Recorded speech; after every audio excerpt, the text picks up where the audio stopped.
ஒன்றிய பேரூர் கழக செயலாளர்கள் இப்ராஹிம், நாகராஜ், விக்னேஸ்வரன், பிரசாந்த், கந்தசாமியன், கிருஷ்ணன்,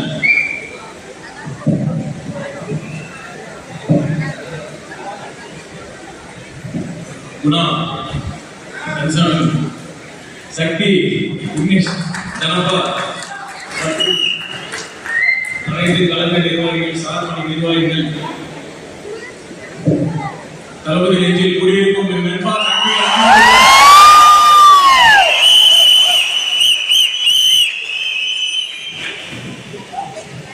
அன்பான வணக்கங்கள்.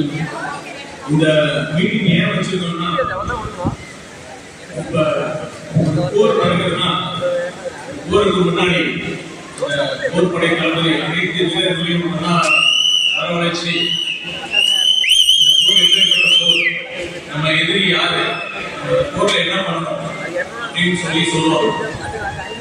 சொல்லிட்டு அந்த போர்ல அந்த தளபதி தான் முன்னாடி இருப்பார். அதுதான் யுத்த போர்னு சொல்லுவோம், ஆயுத போர்னு சொல்லுவாங்க. ஆனா இந்த ஜனநாயக போர் எப்படி நடக்குதுன்னா, இப்படி நடக்கும்னா நம்ம எல்லாம் ஒரே இடத்துல நம்ம போர் செய்ய முடியாது.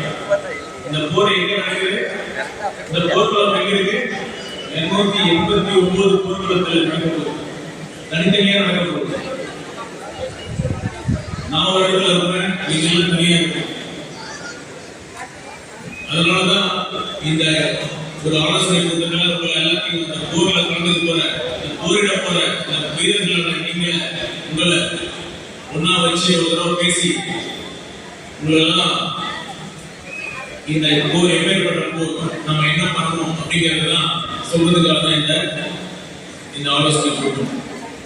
அதனால நல்லா புரிஞ்சுக்கணும், நம்ம எல்லாம் தனித்தனியா இந்த போர் 209 பூத்துல இந்த ஜனநாயக போர் நடக்குது.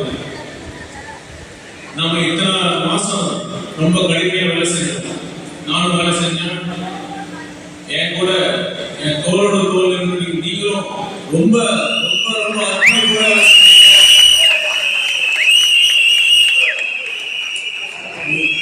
நான் பின்னாடி திரும்பி பார்க்கறப்ப ரொம்பவே நெகிழ்ச்சியாகவும் மகிழ்ச்சியாகவும் இருக்கு. இப்பேற்பட்ட ஒரு தோழர்கள் கிடைச்சதுக்கு உண்மையுமே ரொம்ப நான் கொடுத்து வச்சிருக்கேன். அந்த அளவுக்கு வாய்ப்பு கொடுத்து உங்களை எல்லாத்தையும் என்னோட சகோதர சகோதரிகளா நீங்க எல்லாரும் ஃபீல் பண்ண வச்சிருக்கீங்க. உண்மையுமே எல்லாம்